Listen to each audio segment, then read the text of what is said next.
நிறைய பேர் வந்து பாத்தீங்கன்னா மேடை கிடைச்சா போதும்னு சாதி ஒழிப்பு பேசுவாங்க. ஏன்னா சாதி ஒழிப்பு தான் சமூக விடுதலை அப்படின்னு சொல்லுவாங்க. சாதியை ஒழிக்கணும்னு சொல்ற கூட்டம் தான் சாதி ரீதியா இடஒதுக்கீடு வேணும்னு கேட்கும். இப்ப நம்ம என்ன சொல்லாத இடத்துல எல்லா சமூகமும் மேலோங்கி இருக்கு, எல்லா சமூகத்திலையும் கீழோங்கி இருக்காங்க. இப்ப நாடார் சமூகத்தில் எல்லாருமே முன்னேறிட்டாங்க பார்த்தா கிடையாது. அதுல கஷ்டப்படக்கூடிய ஆட்கள் இருப்பாங்க. இன்னைக்கு கல்லர் மரவர் அகமுடைய சமூகத்தில் வந்து எல்லாரும் முன்னேறிக்காங்க பார்த்தா கிடையாது. அதுலயும் கஷ்டப்படுறவங்க இருப்பாங்க. இன்னைக்கு நாடாராக இருக்கட்டும், செட்டியாராக இருக்கட்டும், கோணாராக இருக்கட்டும், முத்திரையாராக இருக்கட்டும், எல்லா சமூகத்திலுமே வறுமை கோட்டுக்கு கீழே இருக்கிறவங்க இருக்கத்தான் செய்யறாங்க. அப்ப ஏதோ ஒரு பின்புலத்தை இங்க உருவாக்கி தேவேந்திர வேளாளர் சமூகத்துடைய இந்த பட்டியலில் என்ற கோரிக்கையை இதை காரணமா வச்சு இதை மழுங்கடிக்கணும் அப்படின்னு வந்து இங்க வந்து நினைக்கிறாங்க.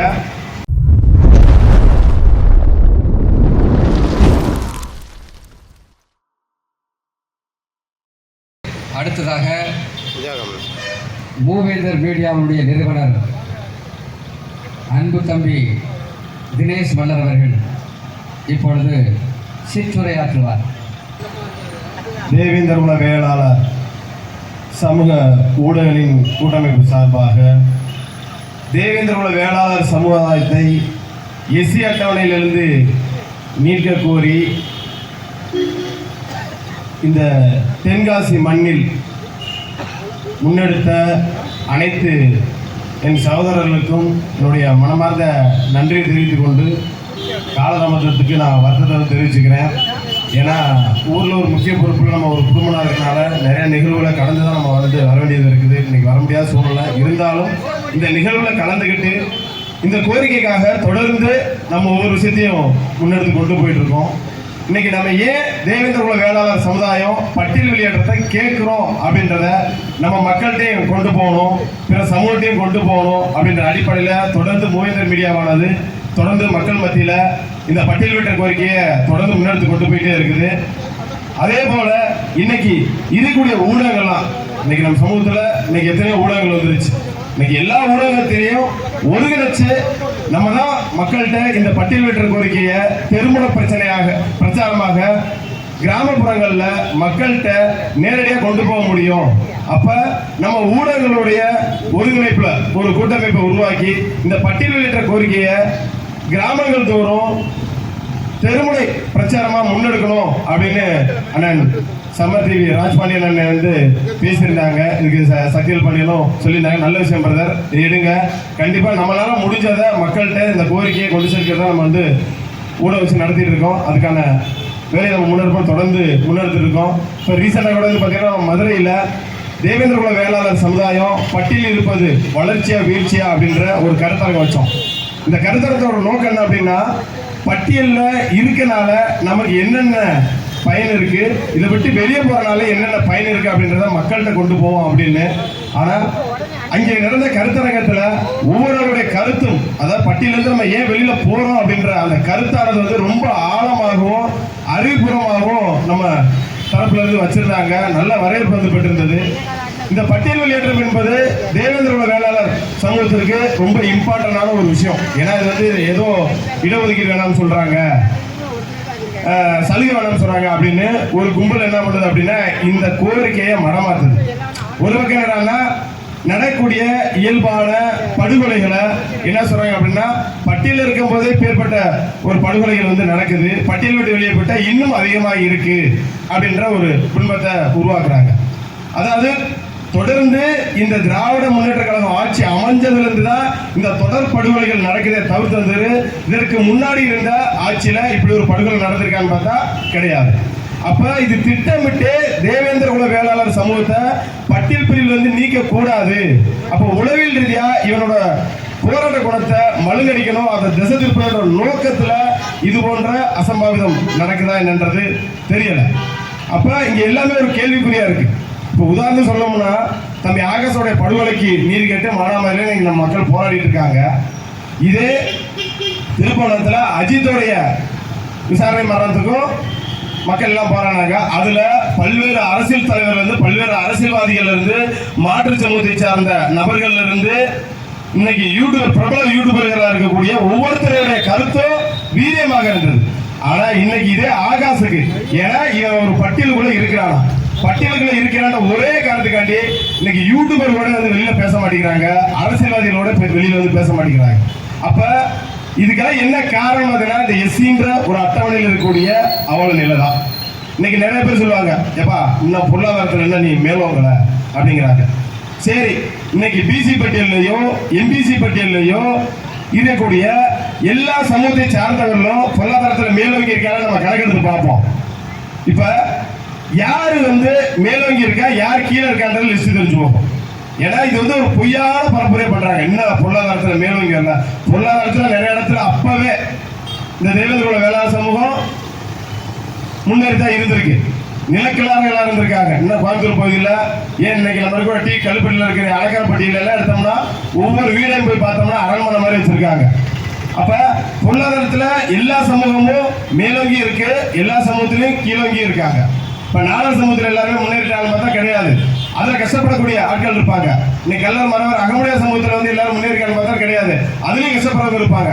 இன்னைக்கு நாடாராக இருக்கட்டும், செட்டியாராக இருக்கட்டும், கோணாராக இருக்கட்டும், முத்திரையராக இருக்கட்டும், எல்லா சமூகத்திலுமே வறுமை கோட்டுக்கு கீழே இருக்கிறவங்க இருக்கத்தான் செய்யறாங்க.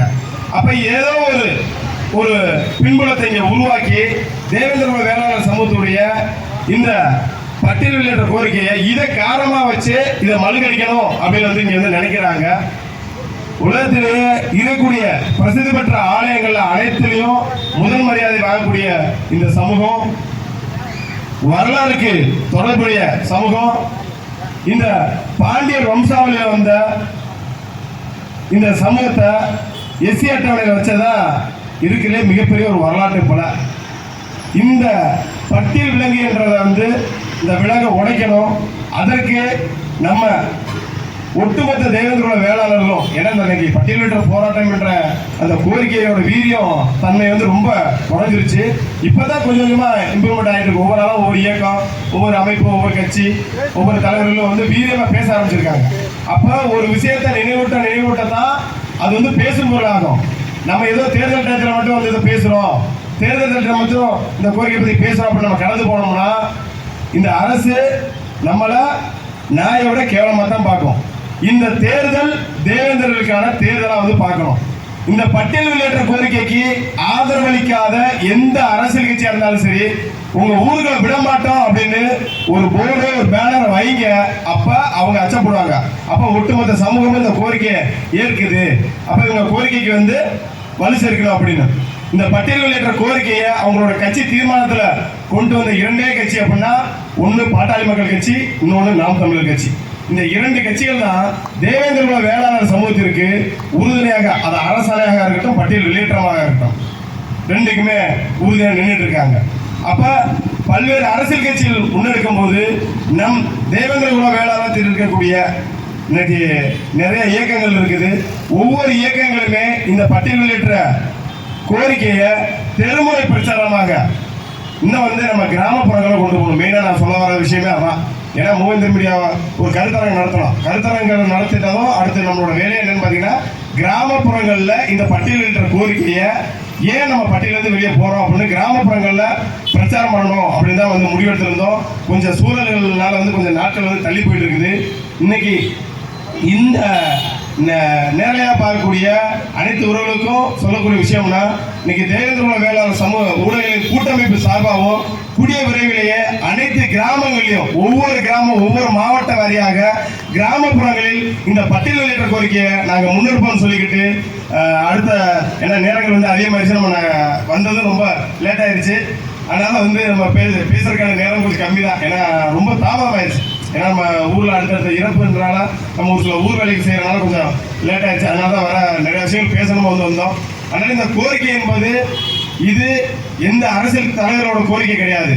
இன்னைக்கு தமிழக ஜான் பாண்டியன் கோரிக்கையோ, இல்லை நம்ம சமூகத்தில் இருக்கக்கூடிய ஏனைய இயக்கங்களோட கோரிக்கையோ, இல்ல அதிமுக பிஜேபிக்கு ஆதரவு கோரிக்கையோ கிடையாது. இது ஒட்டுமொத்த தேவேந்திர வேளாளர் சமூகத்துடைய கோரிக்கை.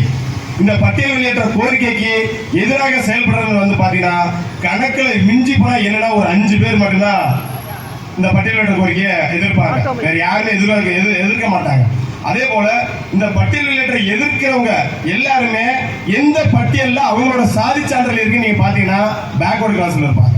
நீங்க நல்லா லிஸ்ட் எடுத்து பாருங்க. நம்ம மக்கள் இன்னைக்கு இந்த பட்டியல் வெளியிடுறதுக்கு எதிராக வேலை செய்கிறவங்க எல்லாம் அவங்க என்ன பட்டியல் இருக்கான்னு முதல்வர் மட்டும் பாருங்க. அவங்க பிசில தான் இருப்பாங்க. ஏன்னா எஸ்சியில் இருக்கக்கூடிய தேவேந்திர குல வேளாளர்கள், குடும்பமார்கள், பாரதியார்கள், காலாடிகள், பண்ணாடிகள் இவர்கள் தான் கேட்கிறோம். எஸ்சியட்டன் வந்து எங்களை வந்து நீக்குங்க அப்படின்னு. பேக்வர்டு கிளாஸ்ல போனவங்க எஸ்சி பட்டியலேருந்து போகக்கூடாதுன்னு சொல்றதுக்கான எந்த தகுதியுமே கிடையாதுன்னு நான் சொல்றேன். ஏன் அப்படின்னா நீங்க ஆல்மோஸ்ட் பேக்வர்டு கிளாஸ்ல தான் இருக்கீங்க. நீங்க சொந்த மதத்தில் இருக்கீங்களோ இல்லை வேற ஒரு மதத்தை மாறிட்டீங்களோ, மத பிரச்சனை போகணும்னு நினைக்கிறேன். எந்த மதத்துக்கோ போயிட்டீங்க, நீங்க வேற ஒரு பட்டியல் இருக்கீங்க. ஸோ நீங்க ஒரு அட்டவணையில இருக்கீங்க, இருந்துகிட்டு எனக்கு இந்த பெனிஃபிட் கிடைக்குது அப்படின்னு பேசுங்க. அது ஏற்புடையதா இருக்கும். இன்னைக்கு நிறைய பேர் வந்து பாத்தீங்கன்னா மேடை கிடைச்சா போதும்னு சாதி ஒழிப்பு பேசுவாங்க. ஏன்னா சாதி ஒழிப்பு தான் சமூக விடுதலை அப்படின்னு சொல்லுவாங்க. சாதியை ஒழிக்கணும்னு சொல்ற கூட்டம் தான் சாதி ரீதியா இடஒதுக்கீடு வேணும்னு கேட்போம். இப்ப நம்ம என்ன சொல்றோம்னா, எனக்கான சாதி எனக்கு தேவை, என்னோட அடையாளம் தேவை, என் அப்பன் பேர் எனக்கு தேவை, ஆனா என் அப்பனோட சொத்தும் தேவைன்னு நான் சொல்றேன். அப்ப எனக்கான இடப்பங்கீடும் தேவை. இந்த மண்ணுல வீட்டு வரி கட்டுறேன், தண்ணி வரி கட்டுறேன், அரசுக்கு என்னென்ன வரி கட்டணுமோ எல்லா வரியும் நான் கட்டுறேன். அப்படி இருக்கும்போது எல்லா மக்களுக்கும் எந்த மாதிரி விகிதாச்சார முறை அடிப்படையில் நீங்க வந்து இடஒதுக்கீடு கொடுக்குறீங்களோ, செலவு கொடுக்குறீங்களோ, அதே அடிப்படையில், அதாவது அள்ளி கொடுக்காத அளந்து கொடுன்னு நாங்கள் சொல்றோம். வேற ஒண்ணுமே கிடையாது. எங்கள் மக்கள் 1 கோடி பேர் இருக்காங்களா, 80 லட்சம் பேர் இருக்காங்களா, இல்ல 2 கோடி பேர் இருக்காங்களா, மக்கள் தொகை விகிதாச்சார அடிப்படையில் தேவேந்திர குல வேளாளர் சமூகத்திற்கு நாங்க 10% இடஒதுக்கீடு கேட்கிறோம். சரிங்களா? அரசு எங்களுடைய மக்கள் தொகை கணக்கெடுப்பை எடுத்து எங்களுக்கான இடப்பங்கீட கொடுக்கணுன்றத இந்த கூட்டத்தின் வாயிலாக கேட்டுக்கிட்டு நான் அடுத்த கூட்டத்தில் நான் விரிவாக வந்து பேசுகிறேன். ஏன்னா நேரமும் கொஞ்சம் குறைவு. அதனால் வந்து அடுத்த கூட்டத்தில் இதை விட்டு விரிவாக இன்னும் விளக்கி பேச வேண்டிய நிறையா இருக்குது. ஏன்னா ஏன் இந்த பட்டியல் வெளியிட்டதை சிலர் எதிர்க்கிறாங்க, என்ன காரணம் அப்படின்னு நம்ம எல்லாரும் கூட பயணிச்சிருக்கோம். என்னென்ன காரணத்துக்காண்டி அவங்க எதிர்க்கிறாங்க அப்படின்றத சில விஷயங்கள் இனிமேல் வெளிப்படையாக பேச வேண்டியது இருக்குது. அடுத்த அரங்கத்தில் எல்லாத்தையும் கண்டிப்பாக மக்கள் மத்தியில் போட்டு உடப்பட்டு சொல்லிக்கிட்டு மீண்டும் அடுத்த ஒரு பொதுக்கூட்டத்தை சந்திப்போம். நன்றி. மீடியாவுடைய நிறுவனர் அன்பு தம்பி தினேஷ் மல்லர் அவர்கள் குறைவாக உரையாற்றினாலும் சிறப்பாக உரையாற்றியிருக்கிறார். அவருக்கு இந்த தேவேந்திர குல வேளாளர் சமூக ஊடகங்கள் கூட்டமைப்பு சார்பாக இந்த பொன்னாடையை அணிவித்து மகிழ்கிறோம்.